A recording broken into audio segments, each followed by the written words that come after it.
रूह ने नहार के अंदर दाखिल होकर उसे अपने कब्जे में ले लिया। फिर नहार ने रूही पर जानलेवा हमला कर दिया। जब नहार रूही की बनाई हुई पेंटिंग को घर के अंदर लाया तो अचानक पूरे घर की बत्तियां जलने बुझने लगें और तेज हवा चलने लगी। नहार वो पेंटिंग लाकर एक दीवार पर टांग देता है। जैसे ही पेंटिंग घर में आती है, घर में अनोखी और खौफनाक बातें होने लगती हैं। कहीं खाटू श्याम बाबा के मंदिर का दिया बुझ जाता है तो कहीं खिड़कियां खुद ब खुद खुलती और बंद होती हैं। कई बार आधी रात को एक औरत का धंधला सा साया दिखाई देता। घर के अफराद कुछ समझ नहीं पाते कि आखिर हो क्या रहा है।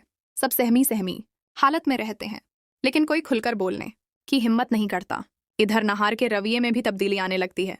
वो अक्सर इस पेंटिंग को घूरता रहता, जैसे किसी जादू में जकड़ गया हो।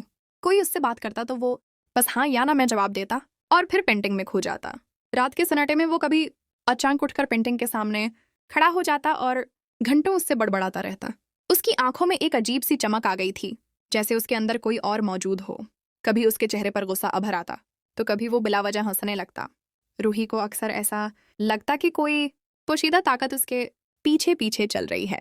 कभी तन्हाई में औरत के रोने की आवाज आती, कभी खिड़की पर दस्तक, तो कभी आईने में धुंधला सा अक्स। एक बार तो उसने साफ देखा कि पेंटिंग से खून के कतरे टिपक रहे हैं, लेकिन जब दोबारा देखा तो सब कुछ मामूल पर था।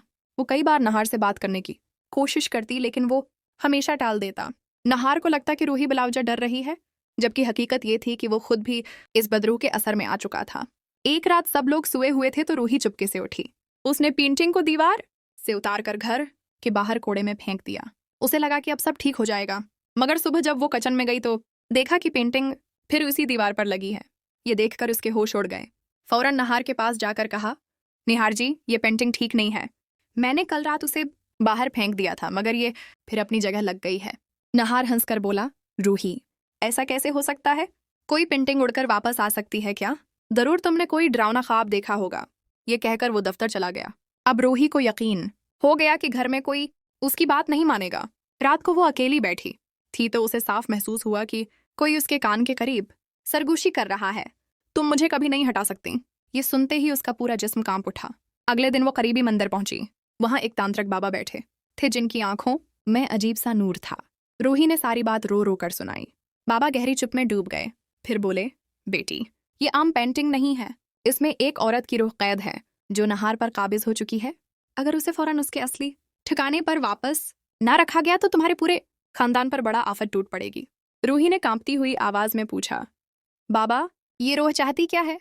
बाबा ने आ भरी और कहा, यह रूह अधौरी ख्वाहिशों और बदले की आग में जकड़ी हुई है। ये जिंदों की तवानाई चौसती है ताकि अपने आप को ताकतूर बना सके।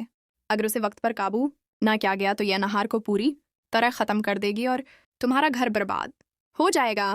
ये सुनकर रूही के दिल की धड़कन तेज हो गई।